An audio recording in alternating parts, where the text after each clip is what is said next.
welcome. It gives me immense pleasure to welcome Vinayak, CEO of DSCI, Manish Sehgal, Partner Risk Advisory, Deloitte, to another episode of the Good Company Videos.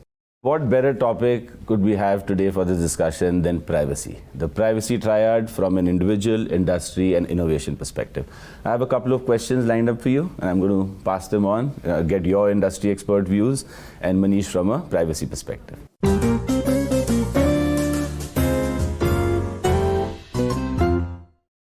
What are your views on privacy from an individual perspective or from a general citizen's perspective today?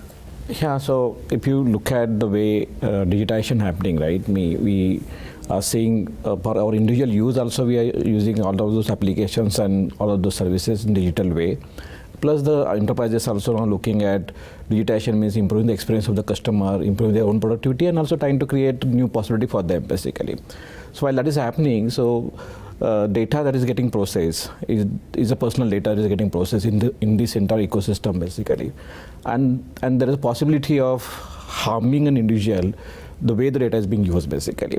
So those concerns of individuals are definitely becoming now significant, and they are getting aggravated as well, because sometimes that data can be used to do a significant harm to the end data subject basically. So as a society, people are certainly getting benefit of digitization, but on the other hand, they are worried about how the data is being used and misused basically. So that's the concern that we see, and that's why it's getting reflected into the constitutional side, because the Supreme Court are underlining data as privacy as a fundamental right, and then we are also looking at now a new regulation that would be coming now shortly to take care of the data protection requirements of and taking care of the rights of the individual actually. Absolutely. No, building on that, Manish, see from a common citizen's perspective, would you like to add something to that, like a general usual citizen who's not very aware maybe?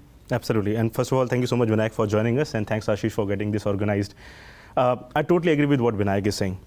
I think if you would have asked this question to me a decade back, I would have had a very different answer versus what I'm going to give today. And probably if you ask this question to me next 2 years, it'll be very different. Privacy as a topic, Ashish, definitely is gaining momentum. And as Vinayak said, that the more digitization is proliferating into our country, the more adaptation is happening. People are realizing importance of data. But has it reached its optimum state? Answer is no. There's definitely a way for us to go ahead. And one of the most successful ways for any privacy bill to come would be the awareness among the society. So just to answer your question, what's the reaction of public? I would say it's gaining. People are trying to understand. Few people may get confused with the topic of security. Few people may believe OTP, non-sharing, is a privacy aspect, which it's debatable. I mean, I'll not go there, but I think people are realizing importance of data and privacy specifically, that the data is of my own use and I have to decide. That culture is adapting, is growing, and it will definitely take a way ahead. So that's really what I thought of complimentary to what Vinayak said, Ashish.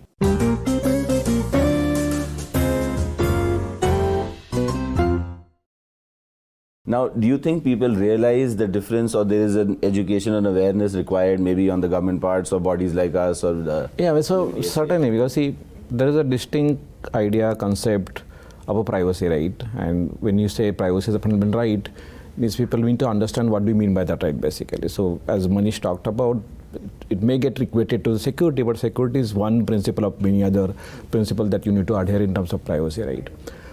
So you need to think about, when we talk about privacy, we talk about the questions which is going beyond typical security discussion, right? Security, we always talk about need to know basis, but privacy, we talk about largely why you are collecting data.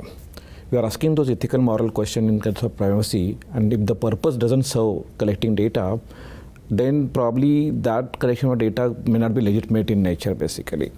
And then there are various different subject matters of privacy that are now evolved as a part of the privacy discussion and expectation basically. And they need definitely quite a good effort in terms of making people aware about what do you mean by privacy and how that is distinct from the security. And if you hold that thought, my next question is actually is akin to the same point.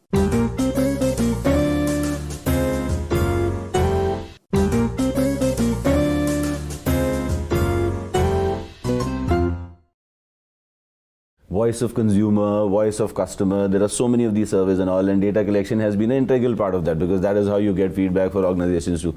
Now, how do you see this becoming a challenge in addressing some of those surveys? Yeah, so one part of the the digital economy is the way you monetize the services and capabilities and product you have, right? And even for that matter, conventional product also needs to reach out to the customer in more targeted way, basically. So when we talk about creating new possibility, then you are talking about reaching out to the customer to know them better, know their preferences better, understand them better, basically, and based on their context, probably provide them whatever product service that you want to sell to them, basically.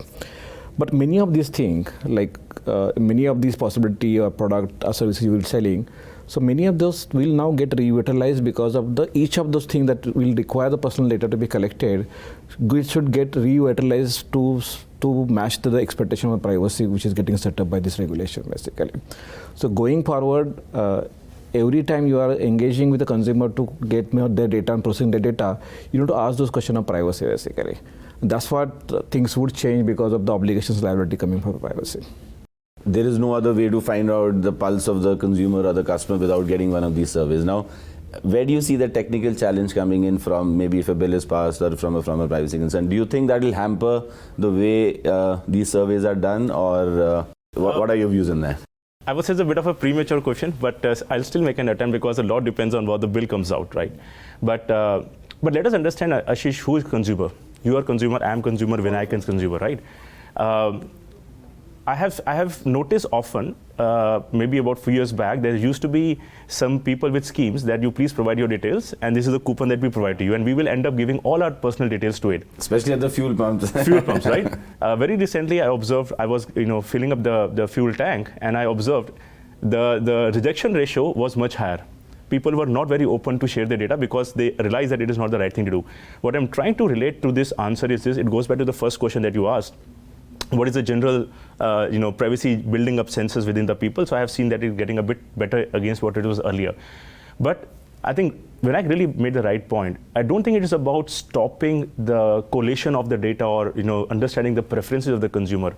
As long as those are being taken with, let's say, the right consent of a consumer, and it is being used for the purposes for it is defined, nothing changes. The problem is this: when I take Ashish Viji's data or Manish Saigal's data or Vinayak's data and I start using it for something else that you may not have signed up for, that is where the problem is, and that is where the bill is likely to pose some restrictions. So it won't be a hindrance as long as it is done rightfully. Secondly, if I have given a data for my for personal purposes, and if the organization which is collecting the data, they may want to anonymize it, and they want to generalize the understanding that we interviewed or we collected the data of a gender this, of an age gap personas, this. It personas, it anonymizes the data. Nothing stops that. The problem is that if you start going beyond, you start leveraging the personal data for something else, that is a practice which is likely to change and maybe for good.